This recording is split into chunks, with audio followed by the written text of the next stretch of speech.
हम बात कर रहे हैं मैकेनिज्म ऑफ हीट प्रोडक्शन की। हमारा फर्स्ट हो गया है मेटाबॉलिज्म ऑफ फूड, मैंने आप लोगों को पढ़ा दिया मेटाबॉलिज्म ऑफ फूड। हमारा सेकंड क्या होता है?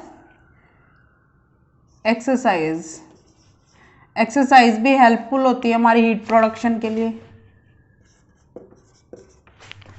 थर्ड आते हैं हमारा इमोशन। फोर्थ आता है हमारा हार्मोनल इफेक्ट एंड फिफ्थ आता है हमारा changes in atmospheric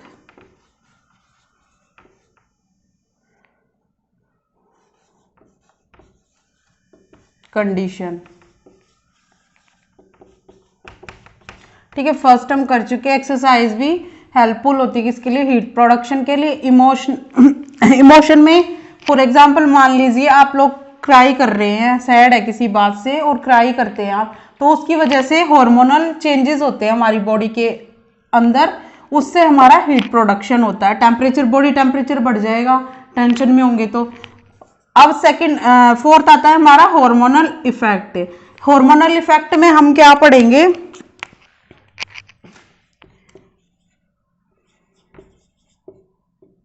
thyroid gland के बारे में। हमारी थायराइड ग्लैंड होती है ना, उसके बारे में हम बात करेंगे हार्मोनल इफेक्ट में। थायराइड ग्लैंड हमारी क्या करती है? दो हार्मोन सिक्रीट करती है ना, T3 एंड T4। T3 क्या है हमारा? Try iodo thyronine. T4 क्या है हमारा? Tetra iodo thyronine. ठीक है, T3 क्या है हमारा? Try iodo thyronine. T4 है हमारा टेट्रा आयोडो थायरोनिन। इसी को हम थायरोक्सिन हार्मोन भी कहते हैं, थायरोक्सिन। इसी को हम थायरोक्सिन हार्मोन भी कहते हैं, T4 को। ठीक है, ये दो हार्मोन सीक्रेट करती है। ये क्या करते हैं हमारी बॉडी के अंदर? जो हमारा BMR है, BMR basal metabolic rate, basal metabolic rate. T3 और T4 क्या करते हैं? हमारा जो BMR होता है ना, बेसल मेटाबॉलिक रेट, उसको मेंटेन करने का काम करते हैं। ये उसको मेंटेन करने का काम करते हैं हमारे बेसल मेटाबॉलिक रेट को। ठीक है, तो अगर हमारा T3 एंड T4 का लेवल बढ़ेगा, अगर हमारा T3 एंड T4 का लेवल बढ़ेगा, बॉडी के अंदर लेवल इंक्रीज होगा, तो क्या होगा? हमारा BMR बढ़ेगा, बेसल मेटाबॉलिक रेट है जो, वो भी इंक्रीज हो जाएगा। और उसकी वजह से, बेसल मेटाबॉलिक इंक्रीज होने की वजह से हमारी बॉडी में हीट प्रोडक्शन होगा। ठीक है, बॉडी का टेम्परेचर बढ़ जाएगा, हीट प्रोडक्शन होगा। ठीक है, T3 T4 का लेवल इंक्रीज होगा तो BMR इंक्रीज होगा। क्यों? क्योंकि T3 और T4 हमारा क्या करता है? बेसल मेटाबॉलिक रेट को मेंटेन करने का काम करता है। तो BMR अगर इंक्रीज होगा तो हमारी बॉडी का टेम्परेचर बढ़ जाएगा और हीट प्रोडक्शन हो जाएगा। ठीक है, देन फिफ्थ हम बात करते हैं चेंजेस इन एटमॉस्फेरिक कंडीशन। अगर हमारे एनवायरमेंट में कोई भी चेंज होता है, तो उसकी वजह से भी हमारी बॉडी के अंदर हीट प्रोडक्शन का काम करता है वो। ठीक है, ये तो था हमारा मैकेनिज्म ऑफ हीट प्रोडक्शन। अब हम बात करेंगे मैकेनिज्म ऑफ हीट लॉस के बारे में।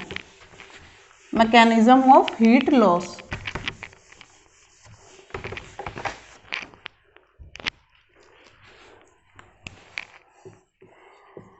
अब हम हीट लॉस के बारे में बात करेंगे। सबसे पहले हम प्रोसेस देखते हैं हीट लॉस का प्रोसेस। हमारा प्रोसेस क्या होता है हीट लॉस का, ठीक है। हमारा बॉडी टेम्परेचर इंक्रीज होगा, इंक्रीज बॉडी टेम्परेचर। अगर हमारी बॉडी का टेम्परेचर बढ़ेगा तो क्या होगा, हमारी जो ब्लड वेसल्स हैं वो वार्म हो जाएंगी, वार्म ब्लड वेसल्स।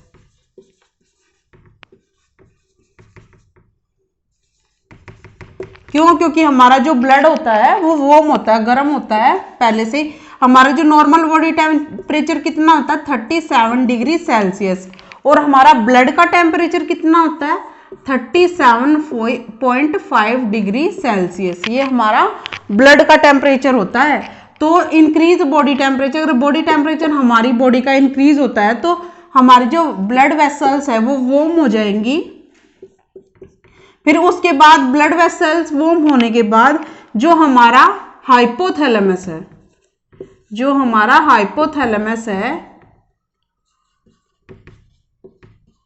ये क्या करेगा, हमारा hypothalamus send impulses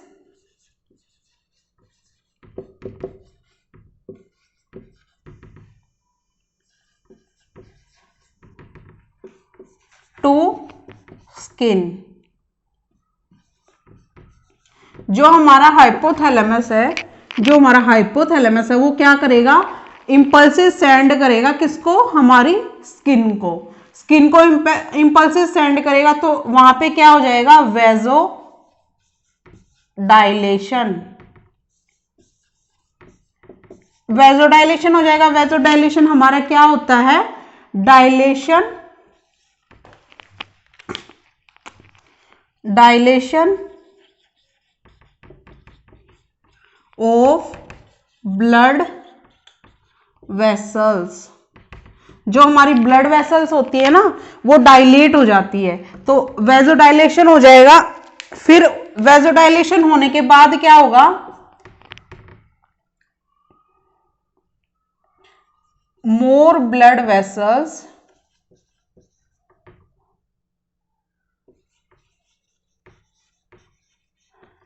contact to skin. जो हमारी स्किन है उससे बहुत सारी ब्लड वेसल्स कॉन्टैक्ट करेंगी, उसकी वजह से हमारा क्या हो जाएगा, heat loss, loss of heat हो जाएगा, हमारा हीट लॉस हो जाएगा, ठीक है।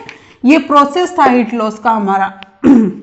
सबसे पहले क्या होगा, हमारा इंक्रीज बॉडी टेम्परेचर होगा। हमारी बॉडी में अगर बॉडी टेम्परेचर इंक्रीज होता है तो हमारी जो ब्लड वेसल्स हैं वो वार्म हो जाती हैं। उसके बाद हमारा क्या करेगा, हाइपोथैलेमस हमारा इंपल्सेस सेंड करेगा किसको, स्किन को। स्किन को इंपल्सेस सेंड करेगा। फिर उसके बाद क्या हो जाएगा, हमारा वेजोडाइलेशन। वेजोडाइलेशन क्या होता है, हमारा डायलेशन ऑफ ब्लड वेसल्स। हमारी जो ब्लड वेसल्स हैं वो फैल जाएंगी। तो उसके बाद क्या होगा, मोर ब्लड वेसल्स, बहुत सारी ब्लड वेसल्स मिलके किससे कांटेक्ट करेंगी, हमारी स्किन से। स्किन से कांटेक्ट करेंगी तो हमारा क्या हो जाएगा, हीट लॉस, ठीक है। ये प्रोसेस था। अब हम बात करते हैं मैकेनिज्म ऑफ हीट लॉस की। क्या मैकेनिज्म है हीट लॉस के, बहुत इंपॉर्टेंट है ये एग्जाम पर्पज से।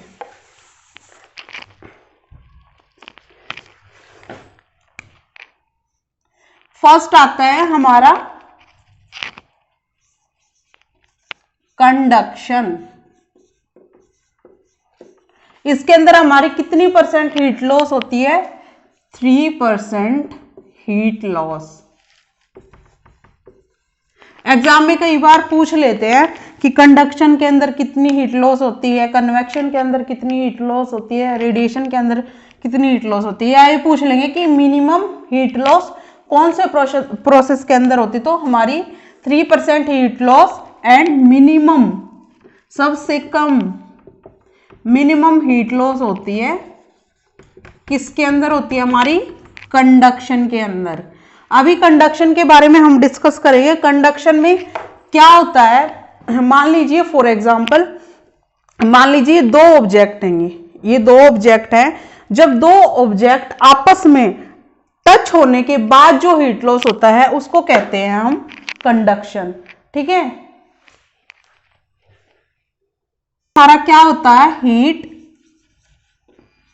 Directly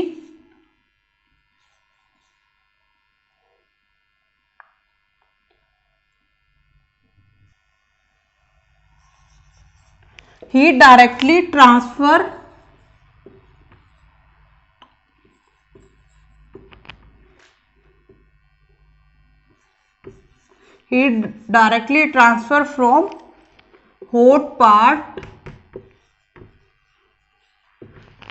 to cold part। It means क्या हो गया, अगर मान लीजिए फॉर एग्जाम्पल आप लीजिए दो ऑब्जेक्ट हैं, ये एक हॉट है एंड एक कोल्ड है, ये आपस में जब टच खाएंगे तो टच खाने की वजह से हीट लॉस हो जाएगा हमारा, ठीक है। कंडक्शन में क्या होता है, heat directly transfer from hot part two cold part, ठीक है। अब सेकंड आता है हमारा कन्वेक्शन। कन्वेक्शन में हमारा कितना लॉस होता है, 15% हीट लॉस होता है। 15% हीट लॉस होता है हमारा कन्वेक्शन के अंदर। इसके अंदर क्या होता है,